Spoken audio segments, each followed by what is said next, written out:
Hey everyone, it is Dave. Welcome in. It's time to talk about module number 6. This is our second to last module with material in it. We're almost toward the end of the class now. And this week we have 4 different topics. We're going to kind of switch gears a little bit and cover modern architecture. It parallels modern art. So it begins in the mid-1850s and goes all the way into the end of the modern age, which is around the 1950s. Then we're going to be looking at post-impressionism. We talked about Van Gogh last week. These are the rest of the post-impressionists. Then we have Fauvism and Cubism, the 2 early 20th century modern art movements. And as far as projects go, don't forget we have to post a reply to the discussion board from last week. And then also we have a modern architecture worksheet that you need to complete some research on a modern building. We do have 2 journals as usual. One is on Fauvism and a writing from Matisse, and the other is on Cubism. I'm going to have you do a little cubist drawing, so I thought that would be fun for us to do instead of another reading. All right, I'm going to go ahead and take you over to the Canvas site, and I'll walk you through module number 6. All right, here we are on the Canvas site. I apologize for any background noise. I am recording on the evening of the 4th of July, so it's pretty loud outside. This week we're in Module 6. Keep in mind next week Module 7 is the last of the material. Module 8 is only the final exam and a link to turn in your journals 7 through 12. So in Module 6, up top, we've got the video you're watching right now, our action plan for the week, followed by 4 lectures. The first one I would watch is on modern architecture, followed by the study guide, and for the further exploration here, we have some links to Falling Water's website. That's this building down here, its Facebook page, also the Stall House website, which is one of the case study houses.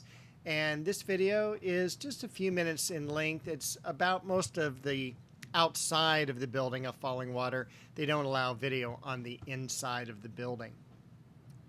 After that, I would jump down to complete the modern architecture worksheet. That is our project for the week.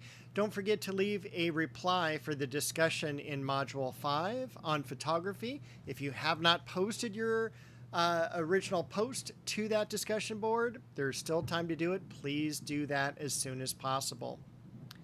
For the modern architecture worksheet, after you've watched the lecture, you are going to choose your own modern architecture building to do some research on. It cannot be any of the buildings discussed in the lecture. However, it can include an architect that was discussed in the lecture. So Frank Lloyd Wright, I think I talked about 4 or 5 of his buildings. He did another 995 buildings.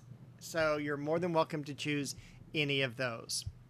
In the lecture, you'll also learn about what makes a building modern. I have the bullet points right here.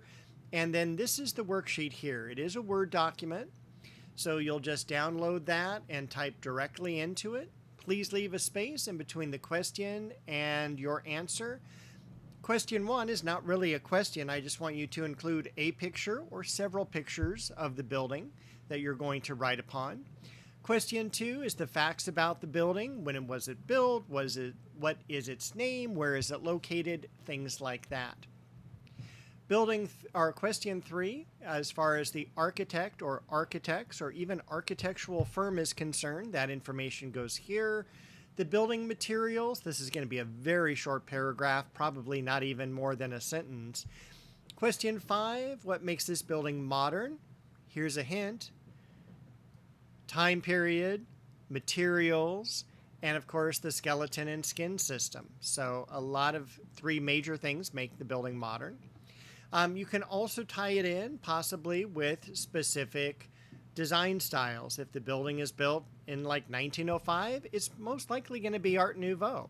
A building in the 1920s, probably Art Deco in style, and 1930s would be streamlining. Why did you end up choosing this building? And finally, you need to list some sources. List at least 3 academic level sources. So Wikipedia would not count as an academic level source. Please also submit a link most of us are going to use websites, please link that website as well. All right, this is worth 40 points, and I think that's all I want to tell you about that project. Let's go back to the other lectures, which will be momentarily. Here we are. Okay, so the next one is on post-impressionism. We talked about Van Gogh last week, but this is about all the others, such as Paul Cézanne and Georges Seurat, people like that. Lecture, study guide, and as far as the further exploration goes, I only threw in one video here. It is optional. It is a documentary.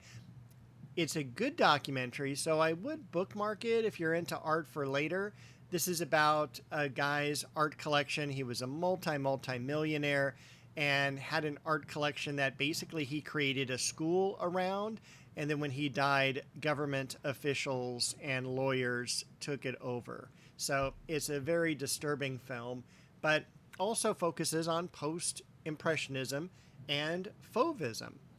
Fauvism is our next lecture. So fauvism deals with arbitrary color. It was a very short-lived art movement and led by Henri Matisse. We've got our lecture and study guide. There is no further exploration section here. Down here in journal number 9, though, this ties in to this lecture. This is Matisse, a young version of Matisse. You normally see him a lot older. And he wrote this famous work called Notes of a Painter. It's about a 5-page essay. It was one of the best things I ever read in college. If you are an artist, this is something that should really speak to you. So give it a read and give me your ideas, your feedback about this particular writing. Again, please don't use AI to generate something that tells me about the reading. I'm not interested in that.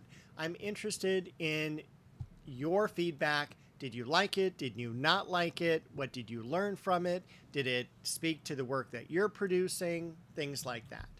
So after that, I'm also going to have a lecture for you on Matisse's friend, Picasso. They are contemporaries. Picasso, right after Fauvism, invents Cubism. And so this is where we get abstraction, and it makes the art world go wild. The life and loves of Picasso, the study guide, and then the further exploration section just has a couple of things. One is a segment of a full-length movie about Picasso, but it's not about Picasso. It's 2 hours of him drawing. So this is 2 minutes, and I'll save you basically an hour and 58 minutes. Picasso's Guernica. This is the largest painting he ever produces, 11 feet by 26 feet. It's a really powerful painting. Important to watch this video because there will be at least one question on the exam regarding Guernica. Speaking of Picasso, we're going to jump all the way down to the last thing for this week, which is journal number 10. And guess what? We're going to learn how to draw like Picasso. What I want you to do is make a cubist drawing. Basically, you're going to be abstracting a form. I've got a helpful video here. I've got some past examples, some amazing examples from past students. I'd like you to do your own cubist drawing. You can do it in pencil and shading. I would prefer you do it in crayons, colored pencils, markers, whatever you would like to use. However, keep in mind, don't use anything that you see in the video or in the examples as the object. You have to choose your own object. Do not create a face. Do not just fracture the object that you've drawn. Keep in mind, when we learn about cubism, there is a certain flatness to it. It is about repeating the object. You can kind of see how the shape of this water vase here is repeated several times. And also seeing all the sides of the object at once. This is, as you will learn in the lecture, a breakdown of time and space. Everything is happening now, just like the theory of relativity by Einstein, which is also invented during this time segment. That is everything for this week. I will be back shortly to tell you about module number 7, the last of the material for our class.